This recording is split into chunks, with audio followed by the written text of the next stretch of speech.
이번에는 예측의 실패가 이 재난의 시작이기 때문에 신종 재난에 대해서 전반적으로 재검토를 하겠습니다. 인파가 다중운집이 예상되는 그 상황부터 종합적으로 점검을 하겠고요. 무엇보다도 이 주체자가 없는 경우에 대한 입법 사각지대를 해결하는 것과 동시에 법령 개정에 따라서 저희는 지금 조례 개정을 진행 중에 있습니다. 또 사전에 대비하는 것은 지능형 CCTV를 모든 골목길에 설치를 하고 그것을 저희 상황실에서 직접 서버를 연결해서 볼 수 있는 시스템을 이번에 미비했던 용산구를 포함한 8개 자치구에 대해서 내년에 할 계획이었던 것을 올해로 앞당겨서 추진을 하겠습니다. 또 매뉴얼에 대해서도 전반적으로 한번 점검을 해야 된다고 생각합니다. 60가지, 그러니까 다시 말해서 자연재해 10가지, 사회재해, 사회재난 50가지에 대해서 각자 다른 매뉴얼이 지금 만들어져 있는데 워낙 복잡하다 보니까 실무자들조차도 숙지하기에 어려울 정도로 복잡다기합니다. 이 부분에 대해서 공통적으로 적용할 수 있는 매뉴얼을 만드는 게 훨씬 더 위급 상황에 정신없이 뛸 때 오히려 유용할 수 있겠다는 판단이 듭니다. 따라서 지나치게 세분화되어 있는 매뉴얼들을 통폐합해서 융통성 있게 그 결과 신속하게 대응할 수 있는 매뉴얼로 전반적으로 점검을 해야 된다는 판단을 하고 있고요. 사후 수습 체계에 대해서도 이번에 사후에 수습하면서 관련 기관 간 협조 관계가 이상적이지 못했습니다. 좀 더 잦은 실전 훈련을 통해서 위기 시에 유기적인 유관기관 간의 협조가 이루어질 수 있도록 준비하도록 하겠습니다. 네. 오전 질의 마지막 순서로 이해식 의원님 질의해 주시기 바랍니다. 네, 서울 강동을의 이해식 의원입니다. 이상민 증인께 묻겠습니다.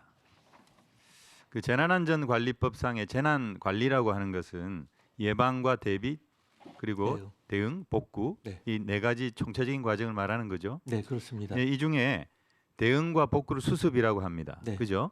수습을 잘 하려면 치유와 회복, 네. 특히 유가족들의 치유와 회복이 중요하다고 생각합니다. 네. 이와 관련해서도 총 책임을 지고 있는 분은 행안부 장관 맞으시죠? 네, 그렇게 생각합니다. 장관님, 유가족분들하고 한번 간담회 하신 적이 있습니까? 아직 없습니다. 네, 70일이 지났는데 따뜻하게 손 한번 잡아주지 못합니까? 시장님께 묻겠습니다. 시장님, 네. 서울시의 희생자는 모두 몇 분입니까? 65분입니다. 네, 시장님은 간담회 하신 적이 있습니까? 여러 차례 제안했습니다. 제안했습니까? 네. 제안했는데 받아들이지 않았습니까? 네, 최근에도 아마 운영위원회를 개최하셔서 국정조사 이후에 만나는 걸로 의견을 정리하셨다는 보고를 받았습니다. 네, 제가 다음 PPT 띄워주세요. 희생자 A 씨 아빠의 동선을 한번 보겠습니다. 이태원에 놀러간 딸을 찾으러 새벽 5시 4분경에 대전을 출발했습니다. 6시 20분경에 서울 한남동 주민센터에 도착했는데 순천향대학병원에 가서 입원해 있겠거니 생각하고 찾았는데 없더랍니다. 7시에 남대문서를 가가지고 위치 추적을 요청했는데 8시경에 결과를 통보받았는데 용인쯤에 있다고 결과를 통보를 받았습니다. 핸드폰이 있었다는 얘기죠. 신원이 확인됐다라고 추정이 됩니다. 9시경에 한남동 주민센터 그리고 10시, 1시까지 순천향대학병원을 오가다가 1시가 돼서야 경찰로부터 평택 제1장례식장에 안치돼 있다는 연락을 받고 즉시 이동을 했습니다. 2시쯤에 가서 2시 넘었겠죠. 희생자 딸을 확인을 했습니다. 그런데 다 발가벗겨져 있었고 거만이 끝나 있었다고 합니다. 그런 상태에서 사체 거만서 발급 후에 대전 건양대병원으로 가서 장례를 치렀다고 합니다. 다음 PPT 보여주세요. 희생자 B 씨의 딸의 동선입니다. 엄마의 동선입니다. 새벽 1시경에 딸의 친구로부터 전화가 왔습니다. 구급대원을 바꿔주더랍니다. 구급대원이 딸이 사망했다고 알려주더랍니다. 즉시 서울로 올라와서 친구를 만났답니다. 순천향 대학교 병원 앞에서. 그런데 병원에서 확인을 해주지 않았습니다. 울고불고 난리를 쳐도 딸이 있는지 어떻게 됐는지 알려주지 않았답니다. 그 뒤에 서울에 있는 병원 40여 곳에 전부 전화를 해가지고 어떻게 된지 알아봤답니다. 11시경에 딸의 핸드폰을 찾으려고 용산서를 갔는데 딸의 시신을 찾으려면 실종 신고를 하라고 그랬답니다. 빨리 찾으려면. 그래서 11시에 실종 신고를 했답니다. 경찰이 권유를 해서. 친구도 있었고 신원이 확인됐는데 어떻게 엄마가 왔는데 아무도 알려주지 않고, 그리고 1시 반경에 한남동 주민센터에 가서 정부의 그 대표 전화번호를 확인하고 거기에 전화 걸었더니 강동 성심병원에 있다고 알려주더랍니다. 그래서 강동 성심병원에 갔는데 거기서 역시 마찬가지로 상하이 다 탈이 된 상태에서 얼굴만 확인하고, 그런데 의사 검안이 또 따로 있었고 이 유족은 2차 검안이라고 추측하고 있다고 합니다. 충남 홍성 광천 장례식장으로 와서 장례를 치렀답니다.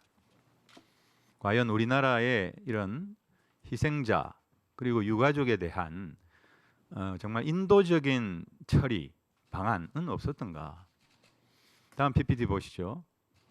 미국 재난안전청의 인권 기반의 재해 구호 접근법이라는 서류입니다. 다음 넘겨주시죠.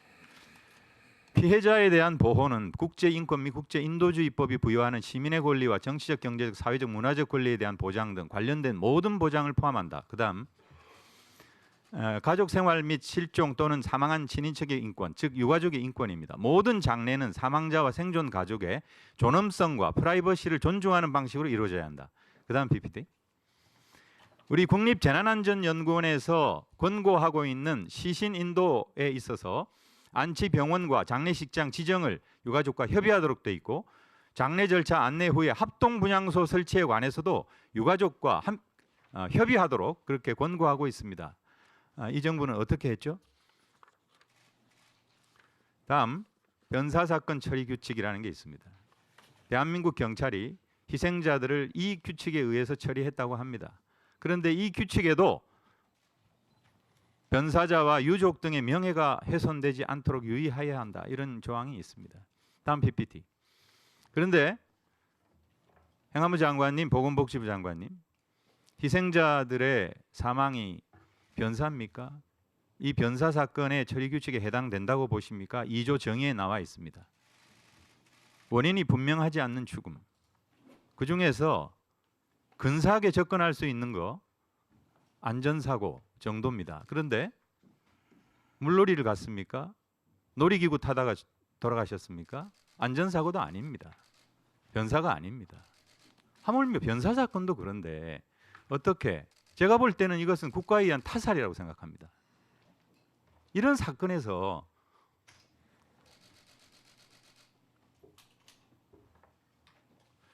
유가족에 대해서 이렇게 해야 했던가? 대한민국의 수준이 이 정도밖에 안 되나? 예? 어떤 정치적인 의도는 없었던가? 왜 뿔뿔이 흩어놓았는가? 왜 1시 전후로 유족들한테 연락하지 않았는가? 신원이 확인된 분들한테도 왜 연락하지 않았는가? 이건 너무나 중대한 물음입니다. 어떻게 답하시겠습니까? 두 분 장관님 한번 답변해 보세요.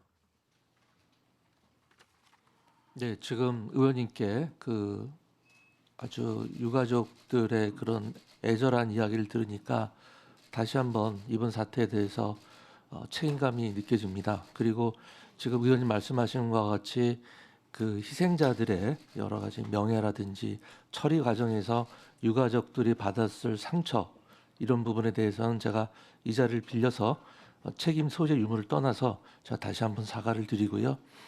관련 부처하고 협의해서 방금 의원님께서 말씀해 주신, 지적해 주신 변사 사건 처리 규칙이라든지 이런 데서 보완 사항은 없는지 다시 한번 이번 기회를 통해서 다 처음부터 뜯어 고치는 마음으로 점검을 해보도록 하겠습니다. 네, 매우 매우 안타깝고요. 앞으로 이런 일이 재발되지 않도록 관계부처랑 협의해하고 개선 방안을 만들겠습니다. 네, 수고하셨습니다. 의원님들 신문이 계속되고 있지만 점심 식사를 위해서 잠시 정회하였다가 2시로 예정된 본회의가 산의한 이후 오후 2시 30분에 회의를 속개하겠습니다. 정회를 선포합니다.